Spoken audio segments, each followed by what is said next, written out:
This video covers Griffiths E&M section 6.3.1, Ampere's law for magnetized materials. So in electrostatics, we had Gauss's law that told us that the electric field was related to the charge density, which could be broken down as bound and free charge densities. And we had a way of calculating or defining what those bound charges were.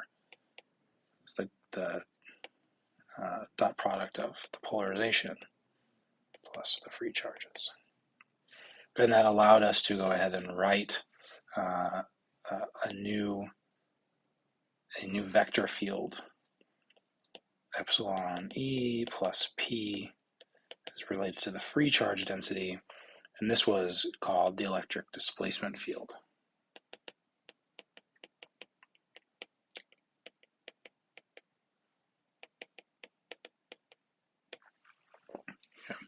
And then that helped us find the electric field in different circumstances.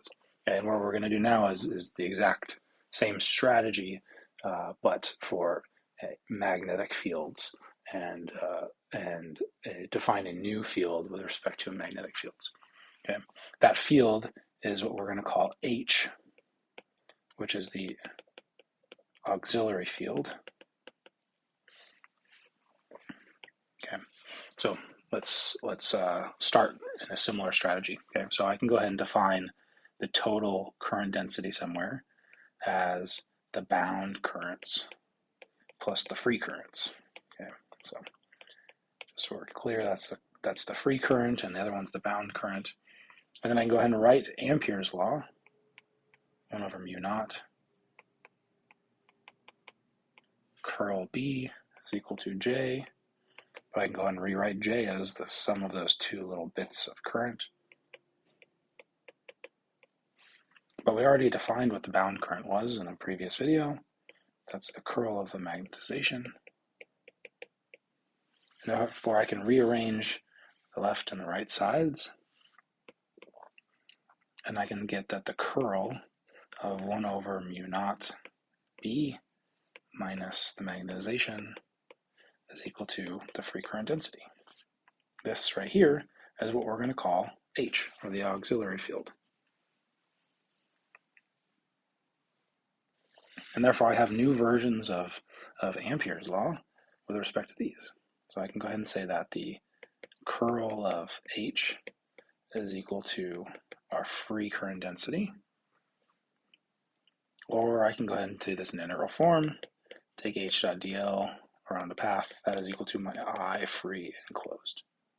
All right, so these are different versions of Ampere's law that can help you find a field if there's only, or just by knowing the free charge or the free currents. Okay. Now, it turns out that H and B have different relationships than D and E. Okay, so if I were to work in a lab and try to set up some sort of magnetic field, well, what I'm going to do is I'm going to run currents through wires, and those are free currents. So in the lab, H is something that's going to be more useful.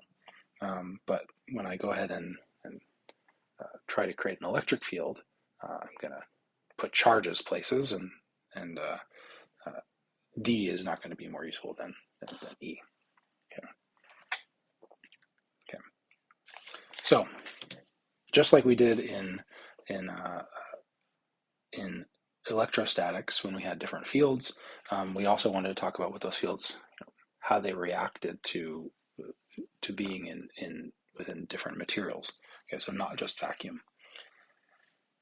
So I can go ahead and define that the magnetization is related to the auxiliary field in a linear material by chi m, that is going to be called the magnetic susceptibility.